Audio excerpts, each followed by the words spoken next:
Hannibal, I loved the other day, I was listening to the show and you called it a business in the box. And there's so many things that go into starting a business. And whether it's in shopping, it's like having the funds to front and maybe some protection from fraud if those things happen. But it's also about being able to like give your customers a place where they can place orders and have a good experience and be able to do payment processing. So that's really where we started. We said, well, what if we could actually help you say yes to those people that are saying, hey, how do I get you next time? I think one of the best things about our first interview, Joel, was when you told, it started really nicely when you just told how Dumpling started. Can we start there a little bit? Like what got you to the place you did to not just start your everyday app, but do it differently? Absolutely. And it's been a minute since that first time that we spoke on the podcast. It's pretty cool to see what you've done and how it's grown. So I'm a big fan. When we first started Dumpling, we weren't doing grocery delivery. We weren't even doing gig work. We were trying to kind of use our background, my co-founders and I, to really just kind of build something that's going to help workers out there. And really we saw a lot of technology. We saw a lot of companies that were being successful, really kind of just perpetuating kind of who's already successful, who's already doing things, and just kind of helping them even more. And there really wasn't a lot of technology and a lot of companies that were doing the opposite of helping kind of the rest of the 95% of people out there. And so where we first started was trying to give a voice to workers and really help level the playing field by giving people a place to anonymously share, hey, what's it like to work when I do kind of either hourly work or I'm in retail, and all of the things that are on Glassdoor are so different, right? Mm-hmm. It's like, hey, how many stock options do you get? And what do you think about the CEO? You know, are they good to you? And it's like, well, how about, are you getting constantly scheduled, you know, just a few hours less of qualifying for benefits? Or are you getting the graveyard shift and the morning shift? Or are you getting, you know, shuffled around from store to store? And so that's where we started. And we knew that people, and talking to them, and, you know, this is retail workers, this was bus drivers, just kind of all these different things, was that they didn't feel like they had a voice, and they were really worried about retaliation if they spoke up. And so we created this kind of anonymous site for people to just share, and then also not just say, hey, this is what sucks, but also what's going good, and then allowing people to crowdsource kind of ideas to make it better and upvote and downvote. And so that's where we started, and really what kind of just jumped up and slapped us across the face, and that we weren't expecting at all, was thousands of gig workers. And this is back in 2016, early 2017, that started just sharing the most ridiculous stories about what it's like to work at Instacart, what it's like to be an Uber driver, how these things that were happening about, you know, getting pay reduced and getting deactivated and all of this stuff. And so that was really where we were like, wow, this, you know, there is a scary underbelly to the success of this gig economy. And for sure, it seems like it's always at the expense of the gig worker.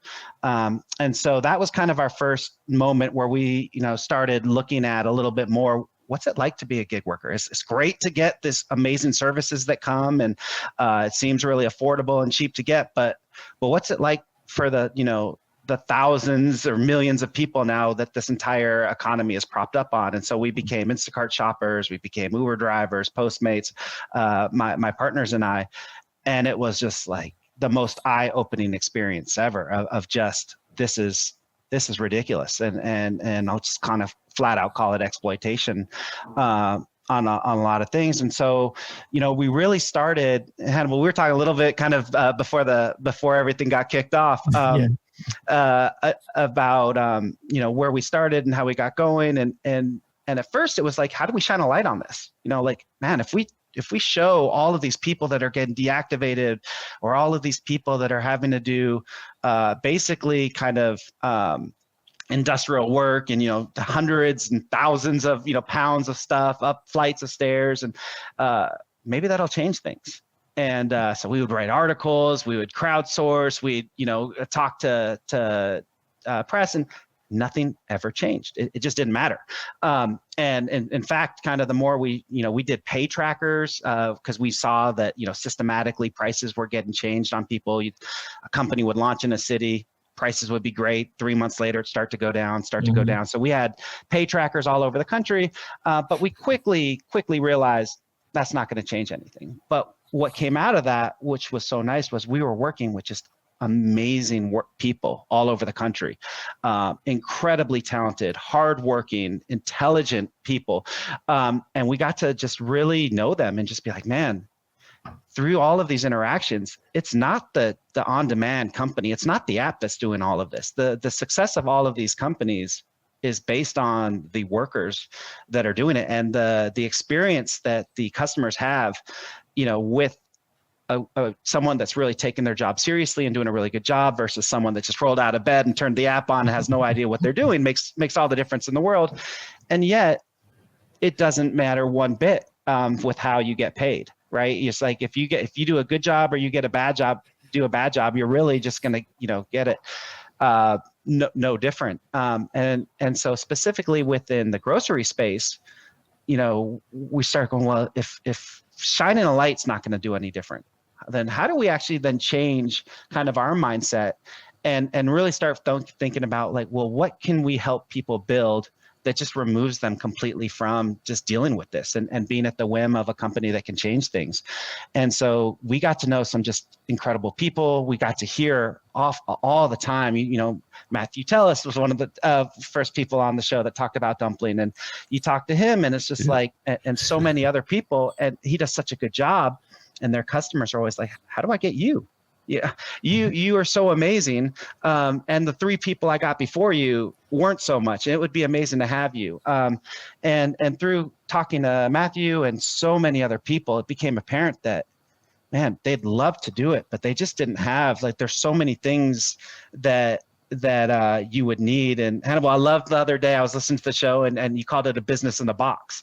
And there's so many things that go into starting a business. And whether it's in shopping, it's like having the funds to front and maybe some protection from fraud if those things happen. But it's also about being able to give your customers a place where they can place orders and have a good experience and be able to do payment processing. So that's really where we started. We said, well, what if we could actually help you say yes to those people that are saying, hey, how do I get you next time? Is there anything I can do? What would you need? And we started really early on because people would, tell us, hey, I can't front $300 for an order. And what if I get 5 orders this week? Right. So we started with a credit card. We started with just the most basic thing you could imagine for customers being able to just say, hey, you don't need the fanciest app in the world with the fanciest grocery list experience and all those things. You think about who you live with in your family and you want to give a list to them and go to the store, you can communicate that pretty well by saying, hey, get these things, what's at the store. So it started pretty basic from there.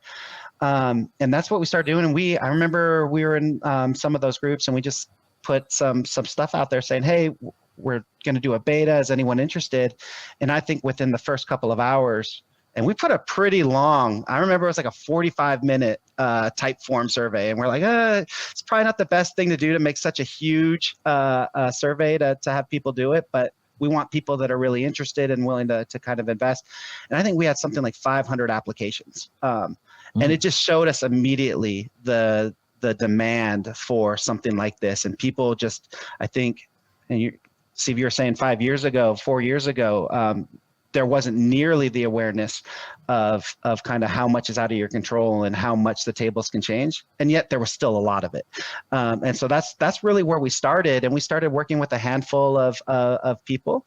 And really that's kind of just really grown from there. We've noticed at first it was all about a credit card and it was all about, just being able to like kind of front the money, but very quickly we saw there's so many other aspects of it. There's the technical piece of it. There's the financial piece of it, but there's also just a huge kind of mental piece of it about, being excited. And, there's a lot of nerves about starting your own business. There's a lot of questions that you have. There's a lot of encouragement that people needed that have the capability, but maybe just, I don't know. And so, we've built an entire community and coaching and support team that you have a university. Yeah. Joel has a university. Like what you guys, if you sign up for Dumpling, he has a university. Like there's classes. So yeah, you might look at it like I'm going to have to invest some time in that. Yeah. But guess what? When you start any business, you have to invest some time into it. Yeah, I mean, the reason for the university, correct me if I'm wrong, Joel, but is to make sure that people come out of the gate and it works for them. Otherwise, they might launch it, come out of the gate, and be like, "I'm very confused." Yeah. We have some amazing people on our Dumpling team that have put a just ton of work into not only the subject matter that goes into Dumpling University, but also like the best practices of how do adults learn and digest on our mobile phones and not making things too complicated. And they've done just an incredible job building it out. But yeah, that's definitely the idea, is that it's really kind of a 360, like what are all the things you need? And there's some basics in there about just getting started of how to use the apps, and things are a little bit different. But really where we've invested the last year, and this is really just a huge testament to our coaching team and our entire support and operations team and coaching team.